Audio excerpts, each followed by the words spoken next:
عزیز بھائیوں، قابل احترام بزرگوں، وضو کے متعلق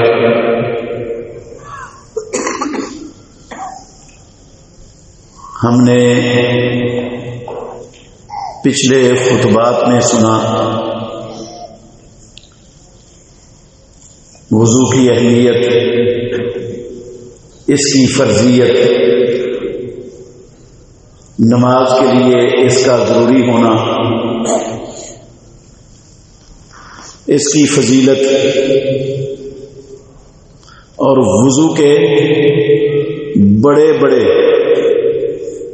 اہم ترین ضروری کام کون سے ہیں جن کو چھوڑنے سے وضو نہیں ہوتا، اور وضو نہ ہو تو بندے کی نماز نہیں ہوتی۔ کافی سارے فرائض بھی وضو کے، اور ان فرائض کو ادا کرنے کا، وضو کرنے کا امام الانبیاء کا طریقہ بھی وہ پہلے بیان کر چکا ہوں۔ ان دلائل کو، اس طریقے کو دوبارہ دہرانے کی ضرورت نہیں ہے۔ سب سے پہلا فریضہ ہم نے سنا تھا نیت اور اخلاص۔ دوسرا وضو پر اللہ رب العالمین کا نام لینا۔ تیسرا کلی کرنا۔ چوتھا وضو کے ضروری اور فرائض میں سے ناک میں پانی کھینچنا۔ پانچواں ناک کے اندر پانی کھینچنے میں مبالغہ کرنا۔ چھٹا ناک سے پانی کو جھاڑنا۔ ساتواں، سب کا طریقہ بھی میں الحمدللہ اللہ کے فضل سے ساتھ ساتھ بیان کر چکا ہوں، دلائل بھی سارے آپ سن چکے ہیں۔ آٹھواں چہرے کو دھونا، اور نوواں فریضہ تھا داڑھی کا خلال کرنا۔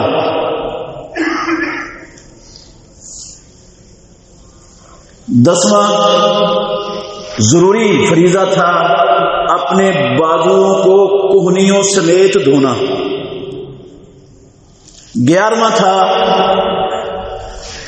ہاتھوں کو اور پاؤں کو دھوتے ہوئے ہاتھوں اور پاؤں کی انگلیوں کا خلال کرنا۔ سارا طریقہ میں نے بتایا، دلائل بھی دیے ہیں ان کے۔ یہاں تک بات پہنچی تھی۔ پھر سر کا 13واں ہے سر کا مسح کرنا۔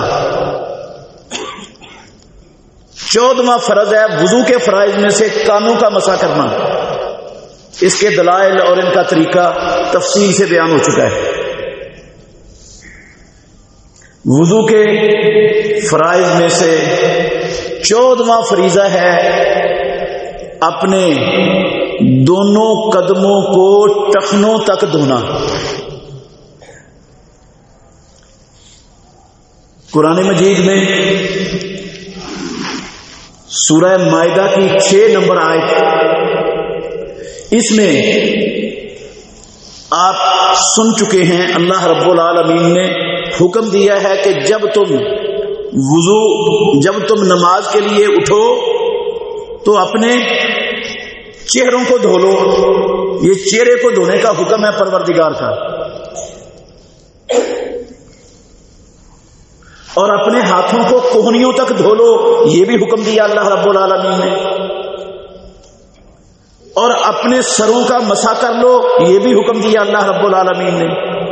اور آیت کے اندر چوتھی چیز کا حکم ہے وَأَرْجُلَكُمْ إِلَى الْكَعْبَيْنِ، اپنے قدموں کو ٹخنوں تک، ٹخنوں سمیت دھو لو، یہ حکم ہے اللہ رب العالمین کا اس آیت کریمہ میں۔ اور یہ بات بھی تفصیل سے بیان ہو چکی ہے کہ اللہ رب العالمین جس کام کا اپنے بندوں کو حکم دے دے، یا امام الانبیاء محمد الرسول اللہ صلی اللہ علیہ وسلم جس چیز کا حکم دے دیں وہ مسلمانوں پر فرض ہو جاتی ہے، الا یہ کہ اس کو فرض کی بجائے سنت یا مستحب ہونے کی کوئی دلیل ہو تو دلیل سے وہ فرضیت کی بجائے وہ حکم استحباب یا ندب یا اباحت کی طرف چلا جاتا ہے۔ اگر دلیل نہ ہو تو جس کا حکم آ گیا اللہ اور اس کے رسول کی طرف سے وہ چیز مسلمانوں پر فرض ہو گئی۔ اس کے دلائل اور اس کی تفصیل بھی میں سنا چکا ہوں آپ کو۔ تو اس آیت میں اللہ رب العالمین نے قدموں کو دھونے کا حکم دیا ہے، تو قدموں کو دھونا الی الکعبین، ٹخنوں تک، ٹخنوں سمیت، یہ بھی وضو کے لازمی اور ضروری چیزوں میں سے، وضو کے فرائض میں سے، جن کے بغیر بندے کا وضو ہوتا ہی نہیں، یہ ضروری ہے پاؤں کو دھونا۔ بعض لوگ وہ پاؤں کو دھونے کے قائل نہیں ہیں، وہ پاؤں پر مسح کرنے کو ضروری سمجھتے ہیں۔ موزے نہیں پہنے ہوئے، جرابیں بھی نہیں پہنی ہوئی، پاؤں پر بندے نے مسح کر لی ہے تو اس کا وضو مکمل ہو گیا ہے۔ یہ بات قرآن مجید کی اس آیت کے ان الفاظ کے بھی خلاف ہے، اور یہ بات امام الانبیاء محمد الرسول اللہ صلی اللہ علیہ وسلم کی صحیح، صریح اور واضح احادیث کے بھی خلاف ہے، منافی ہے۔ پیارے پیغمبر محمد الرسول اللہ صلی اللہ علیہ وآلہ وسلم نے ایک مرتبہ ایک بندے کو دیکھا، سفر میں تھے صحابہ، کہتے ہیں ہم عصر کی نماز ہماری لیٹ ہو رہی تھی، وقت جا رہا تھا تو ہم نہ جلدی جلدی وضو کرنے لگے کہ جلدی جلدی فٹافٹ وضو کر کے ہم نماز ہماری فوت نہ ہو جائے، تو کچھ لوگوں کی ایڑیاں معمولی سی خشک رہ گئی۔ رسول اللہ صلی اللہ علیہ وسلم نے اونچی آواز سے کہا ویل للعقاب من النار، جن کی ایڑیاں معمولی سی خشک رہ گئی ان کے لیے جہنم کی آگ کی تباہی ہے، جہنم کی آگ ہے ان کے لیے۔ تو جہنم کی آگ پاؤں تو ہے انہوں نے لیکن تھوڑا سا خشک رہ گیا، اس کے لیے محمد رسول اللہ بخاری کی حدیث ہے یہ ویل للعقاب من النار، تو اس پر رسول اللہ صلی اللہ علیہ وسلم جہنم کی عذاب کی وعید سنا رہے ہیں۔ تو مسے میں تو سارے کا سارا پاؤں ہی خشک ہوتا ہے، اس میں تو پاؤں دھو نہیں سکتا، جب تھوڑا سا خشک رہ جائے وہ اس کے لیے جہنم کی آگ کی وعید ہے، تو سارا خشک رہ جائے تو کیسے وضو اس کا کیسے ہو جائے گا؟ پاؤں پر مسح کرنا یہ قرآن کے حکم کے بھی خلاف اور امام الانبیاء محمد الرسول اللہ صلی اللہ علیہ وسلم کی اس حدیث کے بھی خلاف اور پیارے پیغمبر کے پوری زندگی کے عمل کے بھی خلاف۔ حمران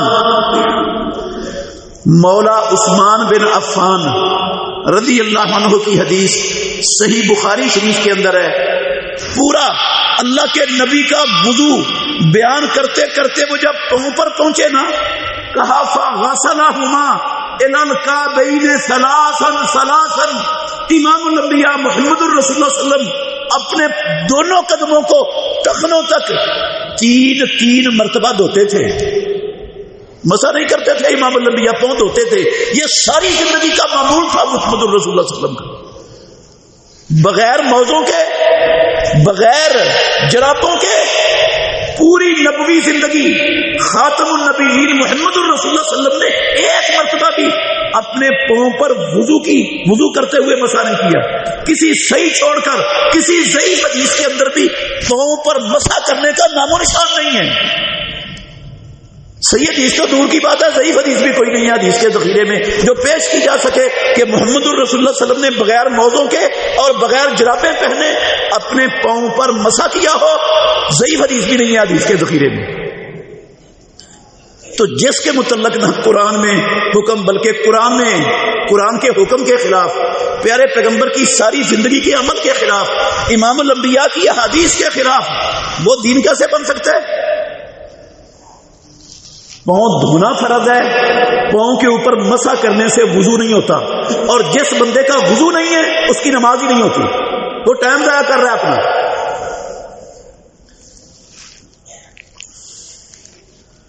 پاؤں کے بعد جو وضو میں فرض ہے، واجب ہے اور ضروری ہے، وہ ہے وضو کرتے ہوئے، وضو کرتے ہوئے، یہ بھی فرض ہے، وضو کے فرائض میں شامل ہے۔ وضو کرتے ہوئے اپنے دائیں اعضاء سے وضو شروع کرنا، دائیں اعضاء سے، پہلے دایاں بازو دھونا، پھر بایاں بازو دھونا، پہلے دایاں پاؤں دھونا، پھر بایاں پاؤں دھونا۔ اگر کوئی اس کے الٹ کرتا ہے، دائیں طرف کی بجائے بائیں عضو کو پہلے دھوتا ہے، دھو لیتا ہے، وہ اس نے وضو کے فرض کو ترک کر دیا، وضو شروع کوئی نہیں ہونا اس کا۔ عبداللہ بن زید انصاری رضی اللہ عنہ بیان کرتے ہیں، سنن ابو داود میں، مسند امام احمد میں صحیح سند کے ساتھ یہ حدیث موجود ہے، کہتے ہیں رسول مکرم صلی اللہ علیہ وسلم نے فرمایا، اذا لبستم و اذا توضأتم فابدؤوا بمیامنکم۔ او لوگو، محمد الرسول اللہ کا کلمہ پڑھنے والوں، جب بھی تم لباس پہنو، جب بھی لباس پہنو تو دائیں طرف سے پہننا شروع کرو، وَإِذَا تَوَضَّأْتُمْ، اور جب بھی تم وضو کرو، فَابْدَؤُوا بِمَيَامِنِكُمْ، اپنے دائیں اعضاء سے وضو کرنا شروع کرو۔ یہ لباس پہنتے ہوئے، پہلے شلوار بندہ پہن رہا ہے تو پہلے دائیں ٹانگ پہننی ہے، بعد میں بائیں پہننی ہے۔ قمیض پہن رہا ہے تو پہلے دایاں بازو پہننا ہے، پھر بایاں بازو پہننا ہے۔ یہ اس طرح حکم ہے محمد الرسول اللہ صلی اللہ علیہ وسلم کا کہ جب بھی تم لباس پہنو، جب بھی وضو کرو تو اپنے لباس پہننے کے عمل کو اور اپنے وضو کے عمل کو دائیں جانبوں سے شروع کرو۔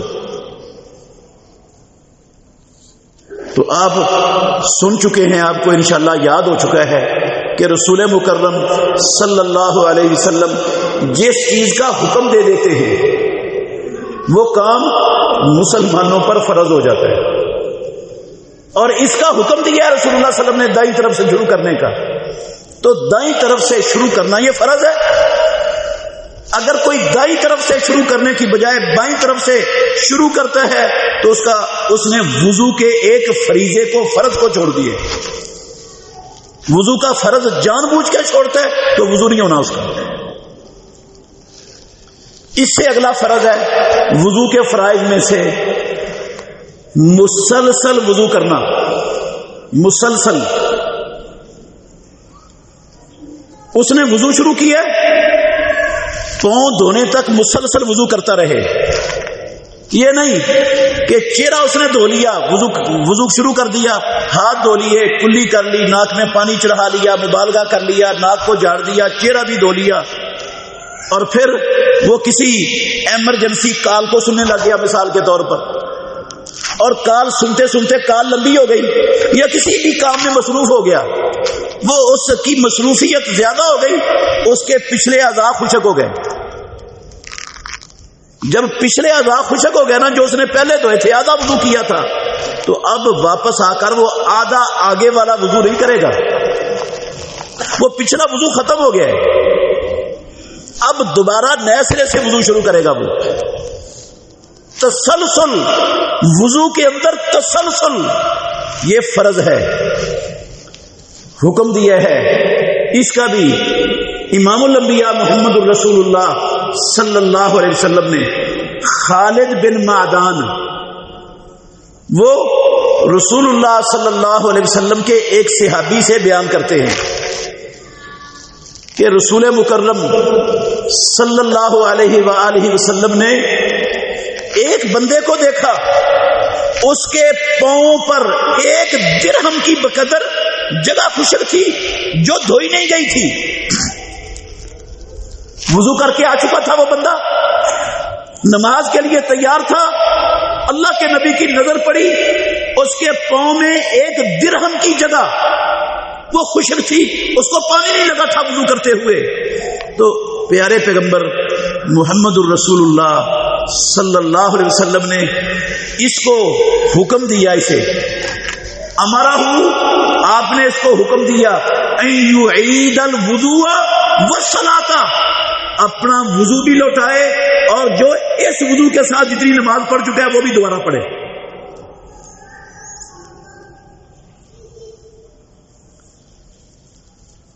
یہ بھی تو کہہ سکتے تھے نا محمد الرسول اللہ صلی اللہ علیہ وسلم کہ یہ جو خشک جگہ ہے نا, ہاتھ گیلا کر کے اس کو تر کر لو, جتنی خشک رہ گئی ہے اس کو بھی پانی لگا دو.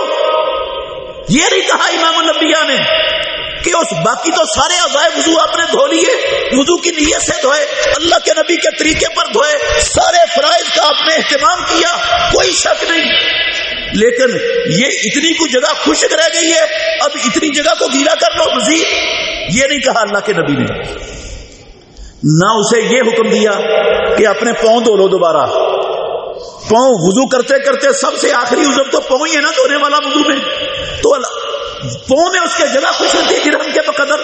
امام الانبیاء اس کو اتنا بھی کہہ سکتے تھے کہ اپنے پاؤں دوبارہ دھو لو. آپ نے دوبارہ پاؤں دھونے کا بھی حکم نہیں دیا, نہ اس جگہ کو تر کرنے گیلا کرنے کا حکم دیا, نہ اسے دوبارہ پاؤں دھونے کا حکم دیا, بلکہ پورا وضو لوٹانے کا حکم دیا امام الانبیاء محمد الرسول اللہ صلی اللہ علیہ وسلم نے. اس سے پتہ چلتا ہے کہ اس کے اعضاء پچھلے خشک ہو چکے تھے اور پاؤں اس کے مکمل دھوئے نہیں گئے تھے, تو وہ اکیلے پاؤں نہیں دھوئے گا یا اکیلی وہ جگہ خشک کو تر نہیں کرے گا, اب وہ سارا وضو نئے سرے سے کرے گا.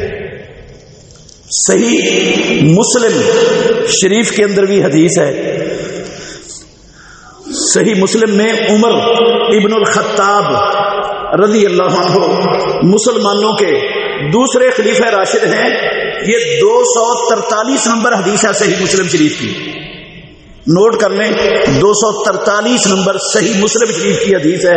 عمر ابن الخطاب رضی اللہ عنہ کہتے ہیں ان رجلا توضأ فترک موضع ظفر, ایک بندے نے وضو کیا اور ایک ناخن جتنی جگہ اس کے قدم کی اس نے چھوڑ دی, اس کو پانی نہیں لگا. ایک ناخن جتنی جگہ خشک رہ گئی اس کے پاؤں پر, لم تصبہ الماء, اس کو پانی نہیں لگا. تو امام الانبیاء محمد الرسول اللہ صلی اللہ علیہ وسلم نے فابصرہ النبی صلی اللہ علیہ وسلم, رسول اللہ صلی اللہ علیہ وسلم نے اس بندے کو دیکھا جو وضو کر کے آیا ہے اور اس کے پاؤں پر ایک ناخن کے برابر جگہ خشک ہے. تو آپ صلی اللہ علیہ وسلم نے اس کو کہا ارجع, واپس جا, فاحسن وضوءک, اپنے وضو کو مکمل کر, اچھا کر اپنے وضو کو, صحیح وضو کر کے آ. احسن وضوءک, تیرا وضو صحیح نہیں ہے, ایک ناخن کے برابر جگہ اس کے پاؤں پر خشک ہے. اللہ کے نبی نے یہ نہیں کہا اس ناخن کے برابر جگہ کو تر کر کے آ جا یا اکیلا پاؤں دھو کے آ جا. آپ نے کہا احسن وضوءک, دوبارہ اچھا وضو کر کے آ. فرجع, وہ بندہ واپس چلا گیا امام الانبیاء کا حکم سن کر, وضو کیا اور وضو کر کے آ کے اس نے دوبارہ نماز پڑھی. یہ دو دلیلیں, پہلی سنن ابو داؤد کی حدیث ہے اور دوسری صحیح مسلم شریف کی حدیث ہے. دو میں نے پیش کی ہیں کہ مسلسل وضو کرنا یہ مسلمان پر فرض ہے. آدھا وضو کر کے کسی کام میں مصروف ہو گئے, پچھلے اعضاء خشک ہو گئے, اب دوبارہ سے باقی اعضاء کو نہیں دھوئے گا, سارا وضو نیا سرے سے لوٹائے گا. اس سے یہ حدیث جو صحیح مسلم کی میں نے آپ کے سامنے پیش کی ہے, فاروق اعظم عمر ابن الخطاب رضی اللہ عنہ سے مروی, اس سے بھی یہ پتہ چلتا ہے کہ ایک ناخن کے برابر جگہ خشک رہ جائے تو وضو نہیں ہوتا. تو مسح کرنے سے پاؤں پر مسح کرنے سے وضو کیسے ہو جائے گا؟ جرابیں بھی نہیں ہیں, موزے بھی نہیں ہیں, ننگے پاؤں ہیں اور اس پر مسح کر کے آ کے نماز پڑھ رہے, وضو کیسے ہو جائے گا؟ ادھر تو ایک ناخن کے برابر جگہ رہ جائے تو وضو نہیں ہوتا. نماز نہیں ہوتی، اللہ کے نبی اس کو وضو لوٹانے کا، نماز لوٹانے کا حکم دیتے ہیں۔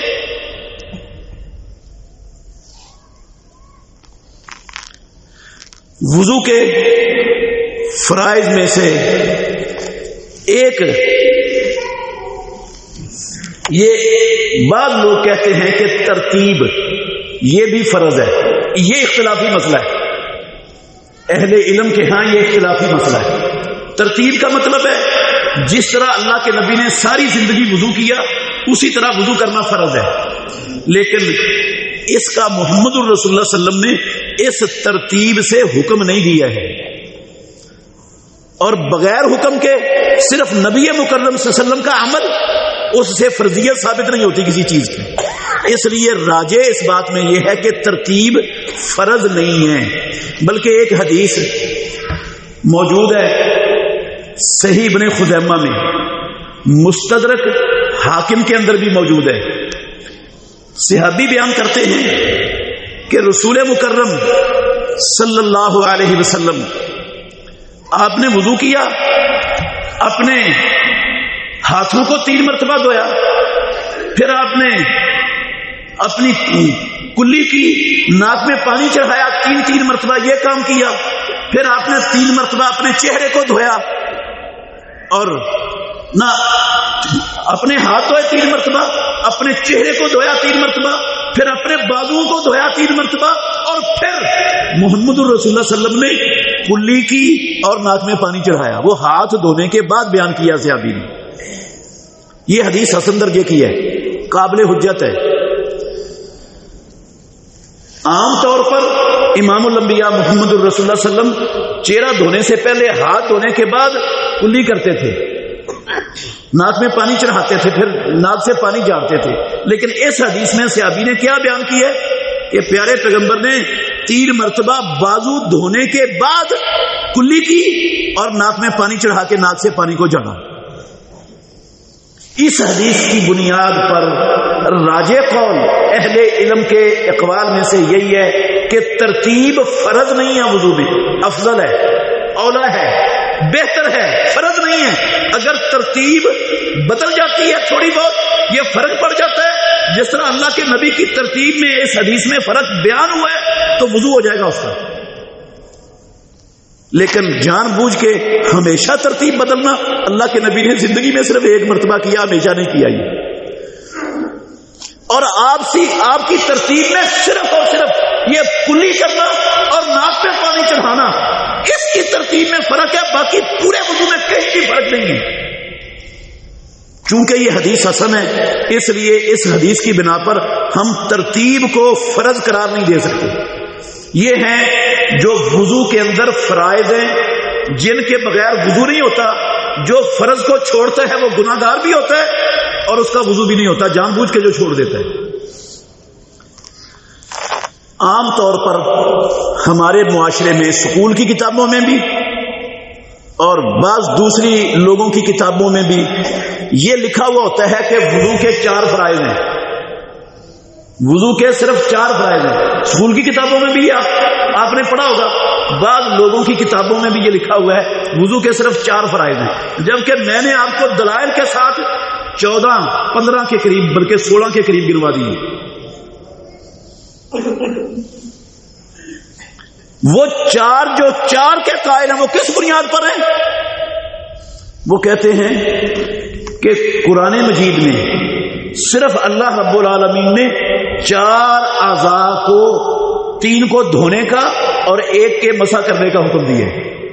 وضو میں صرف یہ 4 ہی فرض ہے، ہاتھ دھونا اور چہرہ دھونا، سر کا مسح کرنا اور پاؤں دھونا، یہ 4 فرض ہیں، باقی سنت ہیں، مستحب ہیں۔ کلی کر لو تو ٹھیک ہے، نہ کرو تو تب بھی وضو ہو جاتا ہے۔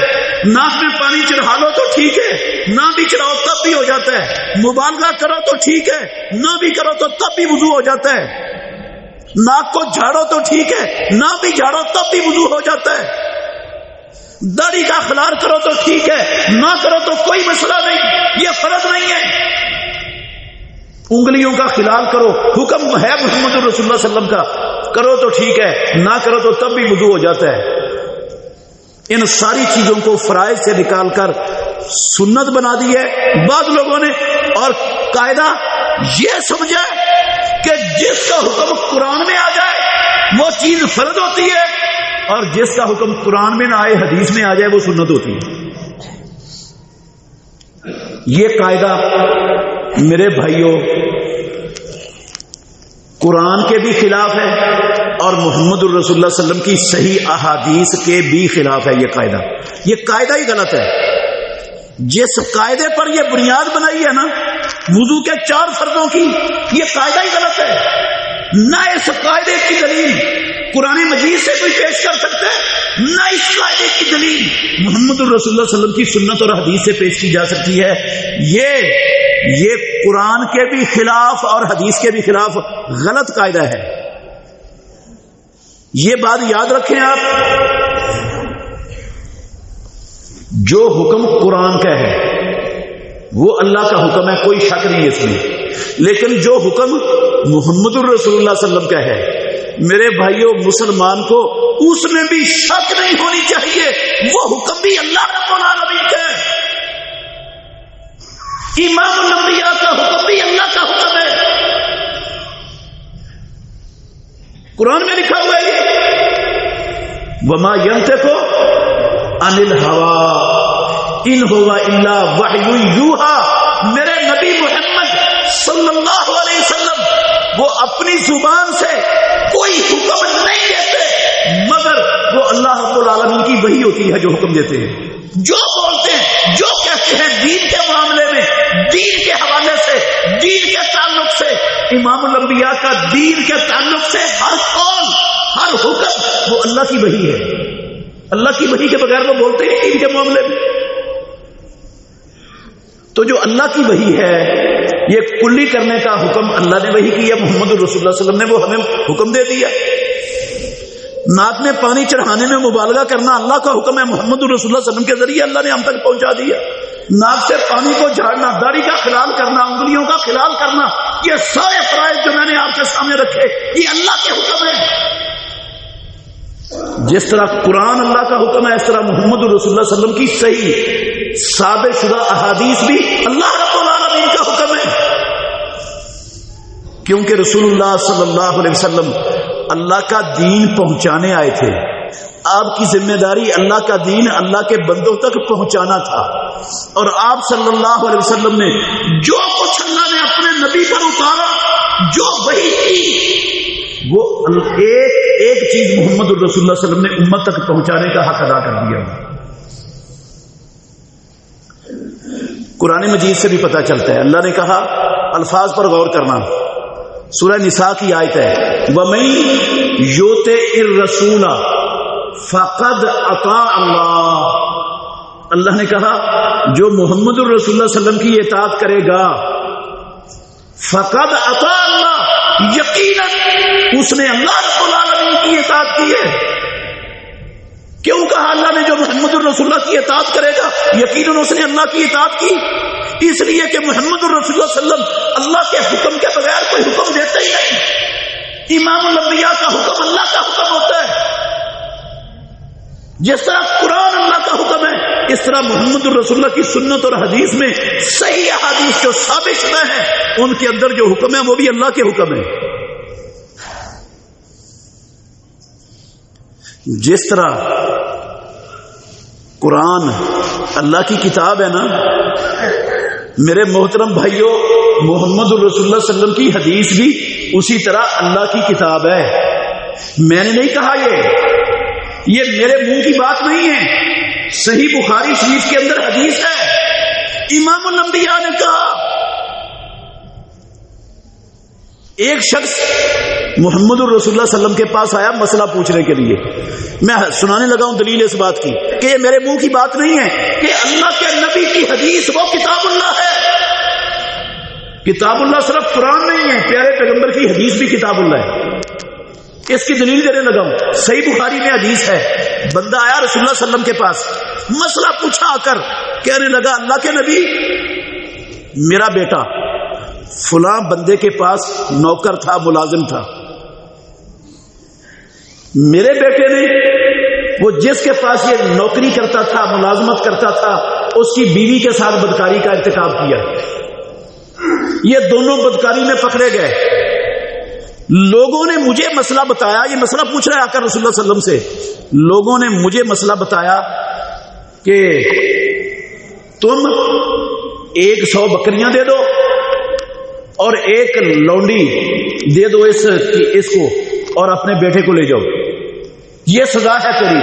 کہتا ہے میں نے 100 بکریاں دے دی اور ایک لونڈی دے دی اسے، جس کی بیوی کے ساتھ میرے بچے نے بدکاری کی تھی. تو آ گیا میں. پھر مجھے جو حقیقی اہل علم لوگ تھے نا، ان سے مسئلہ پتا چلا کہ مسئلہ یہ نہیں ہے اسلام کا. مسئلہ یہ ہے کہ جو شادی شدہ بدکاری کا ارتکاب کرتا ہے اس کو سنسار کیا جاتا ہے، اور جو غیر شادی شدہ بدکاری کا مرتکب ہوتا ہے اس کو 100 کوڑے اور 1 سال کی جلا وطنی کی سزا ہوتی ہے. وہ دونوں ہی آ گئے رسول اللہ صلی اللہ علیہ وسلم کے پاس. یہ کہنے لگا اللہ کے نبی، ہمارا جھگڑا ہے، ہمارا کیس ہے، آپ ہمارا کیس سنو اور اللہ کی کتاب کے مطابق ہمارا فیصلہ کر دو. مطالبہ کیا کیا رسول اللہ صلی اللہ علیہ وسلم سے؟ اللہ کی کتاب کے مطابق ہمارا فیصلہ کر دو. امام الانبیاء نے کہا، یہ لفظ ہے صحیح بخاری کی حدیث کے، واللہ لا اقضین بینکم بکتاب اللہ، اللہ کی قسم میں تمہارے درمیان کتاب اللہ کے ساتھ فیصلہ کروں گا. میں کتاب اللہ سے فیصلہ کروں گا تمہارا، جو اللہ کی کتاب کہتی ہے. اور پیارے پیغمبر محمد الرسول اللہ صلی اللہ علیہ وسلم کا یہ فیصلہ پھر موجود ہے ایسی حدیث کے اندر، صحیح بخاری میں کتاب الحدود کے اندر ہے یہ حدیث، اور بھی بخاری میں 3 جگہ پر آئی ہے یہ حدیث. آپ نے فیصلہ کیا کہ اس کی بیوی پر رجم ہے، اور جو تو نے ایک لونڈی اور 100 بکریاں دی ہیں وہ تجھے واپس ملے گی. فَهُوَ رَدٌّ عَلَيْكَ، وہ تجھے لوٹائی جائیں گی، اور تیرے بیٹے پر 100 کوڑے اور 1 سال کی جلا وطنی ہے. اب یہ فیصلہ محمد الرسول اللہ صلی اللہ علیہ وسلم نے کیا، اور اللہ کے نبی کیا کہہ رہے تھے؟ اللہ کی قسم میں تمہارے درمیان اللہ کی کتاب سے فیصلہ کروں گا. اس کا مطلب ہے پیارے پیغمبر نے کتاب اللہ سے فیصلہ کیا ہے. اور یہ بات کہ جو شادی شدہ بدکار ہے اس کو سنسار کیا جائے گا، یہ کون سے پارے، کس صورت میں، کس آیت میں لکھا ہوا ہے؟ قرآن میں تو نہیں ہے، یہ تو حدیث میں. اور 1 سال کی جلاوطنی یہ کس آیت، کس صورت کی، کس آیت میں لکھی ہوئی ہے؟ قرآن میں نہیں ہے، یہ پیارے پیغمبر کی حدیث میں ہے. اور ناطق وحی امام الانبیاء اس کو کتاب اللہ کہہ رہے ہیں کہ یہ کتاب اللہ کا فیصلہ ہے. اس کا مطلب ہے محمد الرسول اللہ کی حدیث بھی اللہ کی کیا ہے؟ کتاب ہے. تو یہ جو تفریق کرتے ہیں لوگ کہ جو حکم کتاب اللہ میں ہے وہ فرض ہوتا ہے، جو سنت میں آ جائے وہ فرض نہیں ہوتا، وہ مستحب ہوتا ہے، سنت ہوتا ہے، یہ احادیث سے جان چھڑانے کے لیے ایک بہانہ اور ایک رستہ تیار کیا ہوا ہے.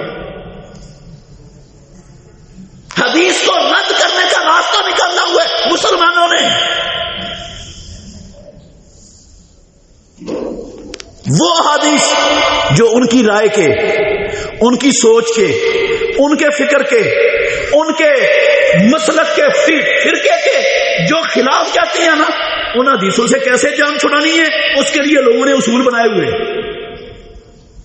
اپنے مذہب کو، اپنی رائے کو، اپنے بڑوں کے طریقے کو نہیں بدل سکتے. محمد الرسول اللہ کی حدیث کو رد کر دیتے ہیں. مسلمان ایسا کام کرتے ہیں ہمارے معاشرے میں. تو یہ قاعدہ میں نے کہا قرآن کے بھی خلاف، حدیث کے بھی خلاف، کہ قرآن کا حکم فرض اور حدیث کا حکم واجب یا مستحب، یہ ایسا قاعدہ قرآن و سنت میں نہیں ہے کہیں. قرآن و سنت کی کسی آیت سے، کسی حدیث سے یہ ثابت نہیں ہوتا، بلکہ قرآن و سنت کی آیات اور احادیث کے خلاف ہے. اللہ کے نبی کا ہر حکم فرض ہوتا ہے، ہر حکم فرض. پہلے بھی میں نے آپ کو سنائی حدیث، ایک اور حدیث سناتا ہوں آپ کو. آپ نے کہا ابھی سناؤں گا. آپ نے کہا لولا ان اشق علی امتی، اگر مجھے یہ خدشہ نہ ہوتا کہ میں اپنی اپنی امت پر مشقت ڈال دوں گا. لَأَمَرْتُهُمْ بِالسِّوَاكِ عِنْدَ كُلِّ وُضُوءٍ، میں ہر وضو کے وقت اپنی امت کو مسواک کرنے کا حکم دے دیتا، ہر وضو کے ساتھ مسواک کرنے کا حکم دے دیتا، اگر مجھے یہ خطرہ نہ ہوتا کہ امت پر مشقت ڈال دوں گا میں. کیا مطلب ہے اس کا؟ خود محمد الرسول اللہ صلی اللہ علیہ وسلم یہ سمجھتے تھے کہ اگر میں نے حکم دے دیا تو ہر وضو کے ساتھ مسواک کرنا فرض ہو جائے گی، اور پھر امت پر مشقت پڑ سکتی ہے. ممکن ہے کسی وقت کسی کے پاس مسواک نہ ہو، اس کو میسر نہ آ سکے، اس کے لیے حاصل کرنا ممکن نہ ہو، تو پھر وہ مسواک کے بغیر ایک فریضے کے تارک کا مجرم بن جائے گا، اٹھانی مشکل ہو جائے گی مسواک. حکم نہیں دیا امام الانبیاء نے کہیں امت پر مشقت نہ پڑ جائے، اس لیے حکم دینے سے آپ نے جو ہے نا وہ اعراض کیا، حکم نہیں دیا. اگر حکم دے دیتے رسول اللہ صلی اللہ علیہ وسلم خود سمجھتے تھے یہ کام فرض ہو جانا. تو اللہ کے نبی کا حکم اسی طرح ہے جس طرح اللہ کا حکم ہے. حدیث سے، صحیح حدیث سے ثابت ہونے والا مسئلہ اس کی وہی حیثیت ہے جو اللہ کی کتاب قرآن مجید سے ثابت ہونے والے مسئلے کی حیثیت ہے. دونوں میں کوئی فرق نہیں ہے، کیونکہ وہ بھی اللہ کی وحی، قرآن بھی اللہ کی وحی، اور محمد رسول اللہ صلی اللہ علیہ وسلم کی سنت اور حدیث بھی اللہ کی وحی. اس لیے یہ نظریہ ہی غلط ہے کہ یہ 4 فرائض ہیں وضو کے اور باقی کر لو تو ٹھیک ہے، نہ کرو تو غلط ہے. باقیوں کو جان بوجھ کر چھوڑنے والے کا وضو نہیں ہونا، اور وضو نہ ہوا تو نماز نہیں ہونی. ٹکرے ہیں، بیٹھ کے ہیں، وقت کا ضیاع ہے، وہ کر رہے ہیں لوگ. تو میں نے یہ چیزیں اس لیے واضح کی ہیں، دلائل کے ساتھ، تفصیل کے ساتھ کھول کر آپ کے سامنے بیان کی ہیں کہ ہم خود بھی سیکھیں، اپنے بچوں کو بھی سکھائیں، اپنے معاشرے کو بھی سکھائیں. کہیں ایسا نہ ہو کہ جو نمازیں نہیں پڑھتے تو وہ تو نہیں پڑھتے، اور ہم نمازوں کے لیے ٹائم بھی نکالیں اور ہماری نمازیں قبول نہ ہوں وضو صحیح نہ ہونے کی وجہ سے. کہیں ایسا نہ ہو کہ ہمارا وقت بھی ضائع چلا جائے، محنت بھی ضائع چلی جائے، ٹھنڈے پانی سے وضو کرنے کی مشقت کا بھی کچھ نہ ملے اور حاصل بھی کچھ نہ ہو.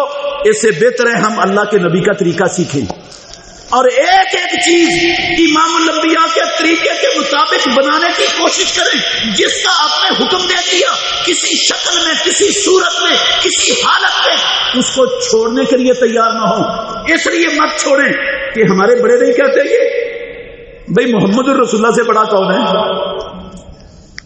اللہ کے نبی سے بڑا کون ہے اللہ کی مخلوقات میں؟ محمد الرسول اللہ کی بات کو چھوڑ دیں، کسی اور بڑے کی بات کو مان لیں، وہ بڑا ہو جائے گا امام الانبیاء سے. یہ تھے وضو کے فرائض، اور ان فرائض کو ادا کرنے کا اللہ کے نبی کا طریقہ تفصیل سے میں نے آپ کے سامنے رکھا. اب ہیں وضو کے اندر جو چیزیں فرض نہیں ہیں لیکن سنت ہیں. سنت ہیں، فرض نہیں ہیں. سنت کا مطلب ہوتا ہے کر لو تو اجر ملے گا، ثواب ملے گا، افضل ہیں، بہتر ہیں. نہ کرو تو آپ کے وضو میں خلل نہیں آئے گا، وضو آپ کا ٹھیک ہو جائے گا. ان میں سے پہلی سنت وہ ہے مسواک کرنا وضو سے پہلے. فرض نہیں ہے. امام الانبیاء محمد الرسول اللہ صلی اللہ علیہ وسلم نے وضو سے پہلے مسواک کرنے کا حکم نہیں دیا. اگر حکم دے دیتے تو فرض ہونا تھا، حکم نہیں دیا پیارے پیغمبر نے. لیکن خود رسول اللہ صلی اللہ علیہ وسلم کا عمل تھا، آپ وضو سے پہلے بھی مسواک کرتے، آپ نماز سے پہلے بھی مسواک کرتے، آپ سو کر اٹھنے کے بعد بھی مسواک کرتے، آپ گھر میں داخل ہوتے تو مسواک کرتے ہوئے داخل ہوتے، گھر سے نکلتے تو مسواک کرتے ہوئے گھر سے نکلتے. بہت زیادہ اہتمام امام الانبیاء نے اپنی مدنی زندگی میں مسواک کا بہت زیادہ اہتمام کیا ہے. لیکن کسی جگہ پر امت کو مسواک کرنے کا حکم نہیں دیا کہ فرض ہو جاتے ہیں. فضیلت بھی بتائی ہے اس کی. آپ نے فرمایا فَإِنَّهَا مَرْضَاتٌ لِلرَّبِّ وَمَطْهَرَةٌ لِلْفَمِ. یہ مسواک اللہ رب العالمین کی رضا مندی کا باعث ہے. اس سے رب راضی ہوتا ہے، رب خوش ہوتا ہے. اور مطہرۃ للفم، یہ منہ کو بہت سارے نقصان دینے والے جراثیموں سے پاک اور صاف کر دیتی ہے مسواک. بہت ساری بیماریوں سے بندہ اپنے آپ کو بچا لیتا ہے صرف مسواک کرنے سے. معدے کی اکثر بیماریاں وہ مسواک نہ کرنے کی وجہ سے دانتوں کے اندر پھنسے ہوئے کھانے کے ذرات، ان کے اندر سے پیدا ہونے والے جراثیم، اس سے بیماریاں پیدا ہوتی ہیں. اور جب مسلسل مسواک کرنے والا ہو اس کے دانت صاف ہوتے ہیں اور یہ بہت ساری بیماریوں سے بندہ محفوظ ہو جاتا ہے. بیماریوں سے الگ بچتا ہے، اللہ کی رضامندی الگ حاصل ہوتی ہے، اور پیارے پیغمبر محمد رسول اللہ صلی اللہ علیہ وسلم کی زندگی بھر کا معمول خیر الہدی ہدی و محمد صلی اللہ علیہ وسلم پر الگ عمل ہوتا ہے، اجر تو ملے گا اس کا. تو وضو سے پہلے مسواک کرنا یہ فرض نہیں ہے، وضو کی سنتوں میں سے ایک سنت ہے. دوسری چیز ہے اعضائے وضو کو تین مرتبہ دھونا فرض نہیں ہے. یہ بہت ساری احادیث میں، ابھی میں نے آپ کو سنائی ہے حمران رضی اللہ عنہ کی حدیث جو مولا عثمان ہے کہ تین مرتبہ وضو کیا اور وضو کر کے کہا محمد الرسول اللہ صلی اللہ علیہ وسلم نے فرمایا جو اس طرح وضو کرے گا اور پھر نماز پڑھے گا اللہ اس کی زندگی کے پچھلے سارے گناہ معاف کر دے گا. تین مرتبہ کا ذکر آیا. تو تین مرتبہ اعضائے وضو کو دھونا یہ فرض نہیں ہے، سنت ہے. کیوں؟ کس لیے سنت ہے؟ امام الانبیاء نے تین مرتبہ بھی اعضائے وضو کو دھویا ہے، دو مرتبہ بھی دھویا ہے، ایک مرتبہ بھی دھونا آپ سے ثابت ہے. امام بخاری رحمت اللہ علیہ نے صحیح بخاری شریف کتاب الوضو کے اندر 3 باب اکٹھے باندھے. 3 باب اکٹھے باندھے. پہلا باب باندھا ہے الوضو مرتن، ایک مرتبہ سارے اعضاء کو ایک مرتبہ دھو کر وضو کرنا. ایک مرتبہ ہاتھ دھو لیے، ایک مرتبہ چہرہ دھو لیا، صرف ایک مرتبہ کلی کر لی، ایک مرتبہ ناک میں پانی کھینچ لیا، ایک مرتبہ ناک سے پانی جھاڑ دیا، بس یہ ایک مرتبہ سب کچھ کیا. الوضو مرتن یہ باب قائم کر کے عبداللہ بن زید انصاری رضی اللہ عنہ کی حدیث لائے ہیں امام بخاری رحمۃ اللہ علیہ کہ ان النبی صلی اللہ علیہ وسلم توضأ مرتن. امام الانبیاء نے اپنا سارا وضو ایک مرتبہ اعضاء کو دھو کر کیا ہے. تو ایک مرتبہ دھونا تو فرض ہو جائے گا نا. پھر اس سے اگلا باب باندھا ہے امام بخاری رحمۃ اللہ علیہ نے صحیح بخاری میں باب الوضوء مرتين ہر عضو کو دو مرتبہ دھو کر وضو کرنا. اس میں عبداللہ بن عباس رضی اللہ عنہ کی حدیث لائے ہیں کہ رسول اللہ صلی اللہ علیہ وسلم کے پاس اوتیا بے سولو سے مدن، ایک مد کا 2/3 پانی لایا گیا. تو رسول مکرم صلی اللہ علیہ وسلم نے اپنے اعضاء کو 2 مرتبہ دھو کر وضو کیے. چہرہ بھی 2 مرتبہ دھویا، کلی بھی 2 مرتبہ کی، ناک میں پانی بھی 2 مرتبہ چڑھایا، جاڑا بھی 2 مرتبہ، سارے اعضاء 2 مرتبہ دھوئے. اور پھر آگے باب باندھا ہے امام بخاری رحمۃ اللہ علیہ نے الوضوء ثلاثن، 3 مرتبہ وضو کرنا. پھر یہ حمران مولا عثمان رضی اللہ عنہ کی حدیث لائے ہیں لمبی تفصیلی، جس میں صراحت ہے کہ محمد رسول اللہ صلی اللہ علیہ وسلم نے اعضائے وضو کو 3 مرتبہ دھویا. تو یہ تینوں طریقے ثابت ہے رسول اللہ صلی اللہ علیہ وسلم سے. کوئی ایک مرتبہ اعضائے وضو کو دھو لے وضو ہو جائے گا، کوئی 2 مرتبہ دھو لے تب بھی وضو ہو جائے گا، کوئی 3 مرتبہ اعضائے وضو کو دھو لے تب بھی وضو ہو جائے گا. اور اگر کوئی ایسا کرے بعض اعضاء کو 1 مرتبہ، بعض کو 2 مرتبہ، بعض کو 3 مرتبہ دھو لے تب بھی وضو ہو جائے گا. یہ بھی ثابت ہے حدیث، یہ بھی صحیح حدیث سے ثابت ہے. بعض اعضاء کو رسول اللہ صلی اللہ علیہ وسلم نے 1 مرتبہ دھویا ہے، بعض کو 2 مرتبہ دھویا، ایک ہی حدیث میں ذکر ہے، بعض کو 3 مرتبہ دھویا. تو یہ سنت فرض ہے ایک مرتبہ سارے اعضاء کو دھونا، ایک مرتبہ یہ اعضائے وضو کو دھونا، یہ تو فرض ہو گیا. تو 2 مرتبہ 3 مرتبہ یہ سنت ہے. 3 مرتبہ سے زیادہ 4 مرتبہ کسی عضو کو دھونا، 4 مرتبہ چہرہ دھونا، 4 مرتبہ کلی کرنا، 4 مرتبہ ناک میں پانی جھاڑ کر ناک کو صاف کرنے کی کوشش کرنا، یہ حلال اور جائز نہیں ہے میرے بھائی، یہ حلال اور جائز نہیں. رسول مکرم صلی اللہ علیہ وسلم کی حدیث ہے، صحیح ابن خزیمہ میں موجود ہے. آپ صلی اللہ علیہ وسلم نے فرمایا من زادہ فقد تعدی و اساء و ظلم. جس نے اپنے اعضائے وضو میں 3 مرتبہ سے زیادہ مرتبہ پانی استعمال کیا، 4 مرتبہ دھونے کی کوشش کی، 3 مرتبہ بھی دھو کر اس کو تسلی نہیں ہوئی، اس کا دل مطمئن نہیں ہوا، وہ بار بار اپنے اعضائے وضو کو دھوتا جا رہا ہے، وسوسے کا شکار ہے. فقد تعدی و اساء و ظلم. امام الانبیاء نے کہا اس نے حد سے تجاوز کی، وہ اساء اس نے برا کام کیا، وہ ظلم اس نے اپنی جان پر ظلم کیا.